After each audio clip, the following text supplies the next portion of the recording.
Hey, how's it going today, class? Mr. Yang here. So if you're tuning in, it means that you probably missed class today. And so today we'll be covering what you can be doing on this assignment to get you back on track.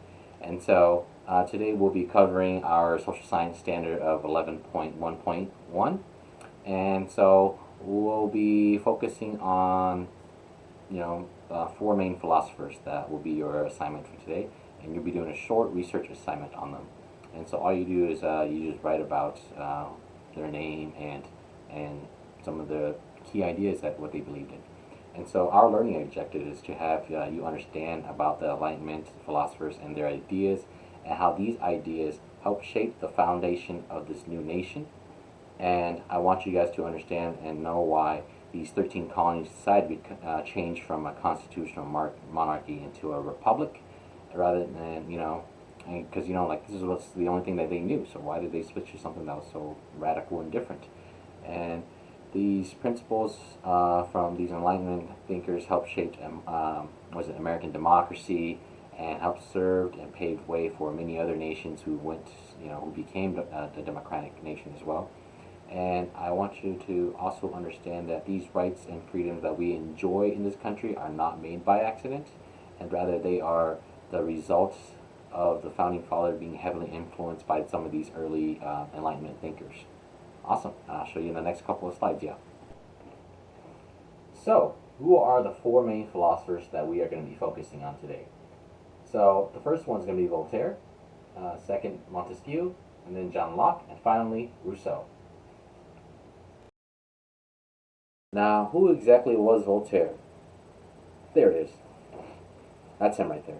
Anyways, uh, so Voltaire was born in 1694, and he was a French Enlightenment writer, historian, and philosopher.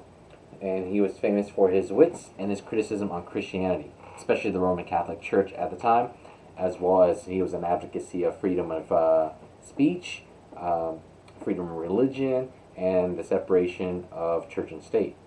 Now, these ideas were very radical at the time, something that we take for granted for today.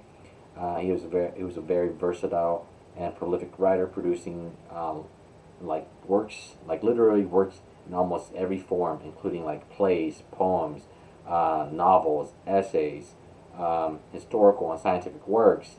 He had more than 200,000 letters, wrote more than 2,000 books and pamphlets.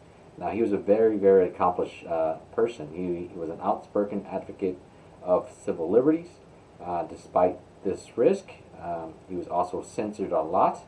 And one thing to note is that he frequently made use of his works to criticize intolerance, religious dogma, and the French institutions of his day. So that is who Voltaire is. So, our second Enlightenment philosopher is Montesquieu. He was a French judge and a political philosopher. Now, he is most famous for his articulation of the theory of the separation of powers, which is implemented in many constitutions throughout the world today. Now, his published book called The Spirit of Laws, which was published in 1748, was received both well in Great Britain and the American colonies. And this book heavily influenced the founding fathers in drafting the United States Constitution. It's one of the reasons why we have three branches of government, which is the legislature, the judicial, and the executive. So, our next Enlightenment philosopher is going to be John Locke. Now, he was an English philosopher and a physician. Now, he is widely regarded as one of the most influential Enlightenment thinkers and commonly known as the father of liberalism. And he believed that human nature is characterized by reason and tolerance, and that in a natural state, people were all equal and independent, and that everyone had a natural right to defend his life, health, liberty, and possession. And so an example is that, like, what I can simplify is that we aren't all born equally in terms of social structure, such as I might be born in a wealthy family or a poor family, but we have these natural rights, rights that were given to you just because you were born as a human being. such as, you should have the rights to food or life or freedom of religion, freedom of speech, and that these natural rights cannot be taken away by the government, and they're not given by the government. They are yours because you were born with it. And this idea is very radical and really influenced the founding father. That's the reason why we have such the thing called the Bill of Rights, these inalienable rights that we have. Our last philosopher is going to be Rousseau.